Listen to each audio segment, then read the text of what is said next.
건강 골든타임, 건강업, 물산업. 안녕하세요, 박성은입니다. 특정 직업에 종사하는 동안 발생하는 질병, 우리는 이것을 직업병이라고 말합니다. 최근에 하지정맥류를 앓고 있는 열차 승무원이 업무상 질병으로 인정받았다는 기사를 본 적이 있는데요. 업무상 서 있는 시간이 많은 직장인들에게 많이 발생하는 직업병 중 하나가 바로 이 하지정맥류입니다. 유병률이 증가하고 있음에도 불구하고 이 질환에 대한 인식이 부족하거나 잘못된 정보로 증상을 악화시키기도 한다는데요. 건강업 물산업, 오늘은 하지정맥류의 여러 가지 궁금증에 대한 이야기 나눠봅니다. 강병환 전문의와 함께합니다.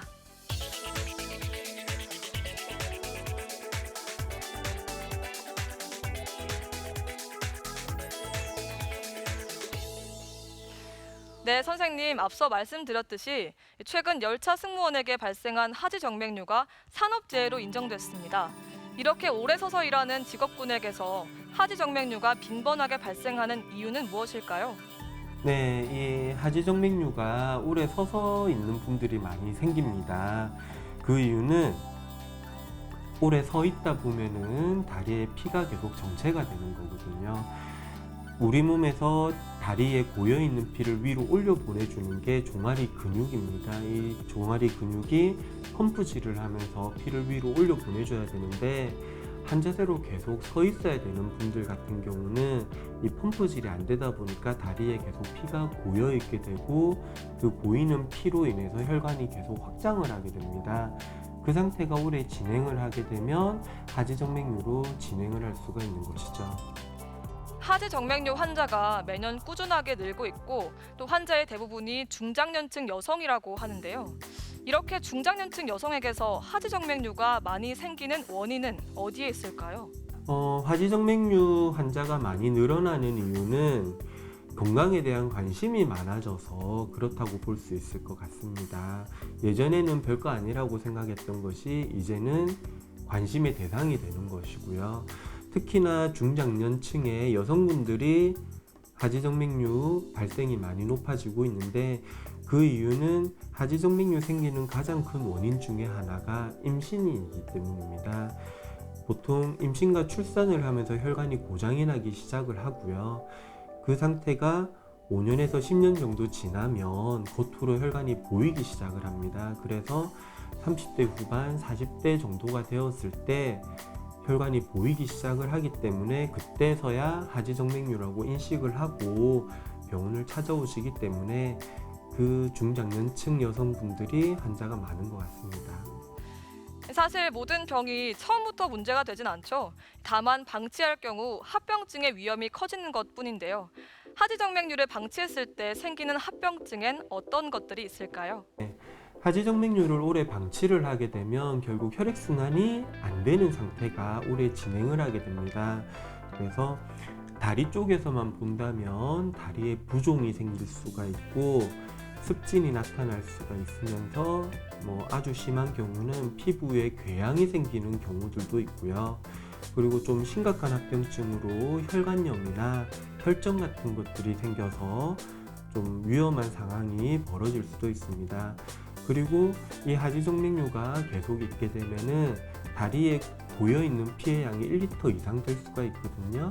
그러다 보니까 몸의 전체적인 혈액순환이 안 되면서 다리뿐만 아니고 몸 전체적으로 혈액순환이 안 됐을 때 나타날 수 있는 여러 가지 증상들, 어지럽다거나 아니면 두통이 생긴다거나 손이 저리거나 시리거나 하는 그런 증상들도 나타날 수가 있습니다.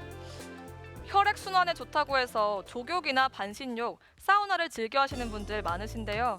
이런 것들이 하지정맥류의 좋은 습관일까요? 네, 반신욕이나 족욕, 사우나 같은 것을 혈액순환에 도움이 된다고 환자분들이 많이 하고 계시는데요. 당연히 혈액순환에 도움이 많이 됩니다. 하지만 좋은 것도 너무 과하게 하면은 오히려 몸에 해로운 영향을 끼치게 되고요. 특히나 하지정맥류가 있거나 하지정맥류가 잘 생길 수 있는 그런 요인을 가지고 있는 분들 같은 경우는 그렇게 더운 환경에 너무 오래 있다 보면은 이 혈관이 늘어나면서 오히려 하지정맥류가 더 잘 생기거나 아니면 악화가 될 수 있습니다. 그래서 반신욕이나 족욕 같은 경우는 보통 한 5분에서 10분 정도 몸이 약간 따뜻해질 정도까지만 하시고 그만하시는 게 좋고요. 그리고 그렇게 하고 나서는 찬물로 다리를 헹궈 주시면 훨씬 더 효과적으로 할 수가 있을 것 같습니다. 끝으로 하지정맥류를 평소에 예방할 수 있는 생활 습관이나 또 식품이 있다면 어떤 것들일까요? 가장 좋은 게 걷는 운동이고요. 그리고 요가나 필라테스처럼 스트레칭을 하는 운동도 도움이 됩니다. 그리고 수영같이 중력 영향을 받지 않는 운동도 꾸준히 하면은 하지정맥류에 도움이 많이 된다고 알려져 있고요. 그리고 젊은 여성분들 같은 경우는 굽이 높은 신발을 많이 신는다거나 꽉 조이는 옷을 많이 입게 되는데 그런 것들이 혈액순환에 방해가 됩니다. 그래서 가급적이면 그런 것들을 좀 피해 주시고 편한 운동화 신고 걷는 운동을 해 주시는 게 제일 좋습니다. 그리고 하지정맥류에 도움이 되는 식품, 보통 하지정맥류에서 사용하는 정맥순환 개선제 같은 경우는 주로 포도로 만든 약을 쓰게 됩니다. 이 포도에 있는 항산화 성분이 하지정맥류가 되는 그 정맥을 좀 탄력 있게 바꿔준다고 하거든요. 그래서 그런 항산화 효과가 있는 포도 종류를 드시면 어느 정도 효과가 있지 않을까 생각이 듭니다. 네, 말씀 잘 들었습니다. 하지정맥류에 대해서 알아봤는데요. 눈에 보이지 않는 적이라 불리는 하지정맥류, 자가 진단을 통해서 의심이 된다면 섣부른 판단으로 증상을 악화시키거나 방치하지 마시고 전문의를 찾아가서 반드시 정확한 검사를 받아보셔야겠습니다.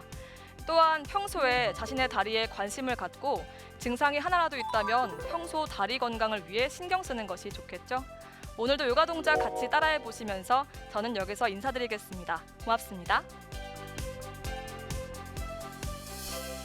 오늘 저와 함께 배워보실 자세는 손끝과 발끝의 모세혈관을 자극해주면서 다리와 몸의 혈액순환을 도와주는 자세입니다. 자, 먼저 자리에 편안하게 눕습니다. 양쪽 무릎 구부려 양손으로 무릎 잡아주시고 마시고 내쉴 때 무릎을 몸쪽으로 지그시 당겨줍니다. 마시며 긴장 푸셨다가 내쉬며 부드럽게 한 번 더 당겨주세요. 그대로 양손과 다리를 천장으로 들어주시고요. 손목과 발목의 긴장을 푸신 상태에서 가볍게 툴툴툴툴 흔들어줍니다. 자, 10초 정도 흔드셨다가 잠깐 멈춰주세요. 다시 한번 툴툴툴툴 흔들어주시고 다시 잠깐 멈춥니다. 자, 마지막 세 번째 조금 더 빠르게 흔드셨다가 그대로 멈추셔서 천천히 다리 아래로 내려 골반 넓이, 양 손등 골반 옆에 편안히 바닥에 놓습니다. 자, 손끝 발끝까지 혈액순환 되는 거 느껴주시며 이완합니다.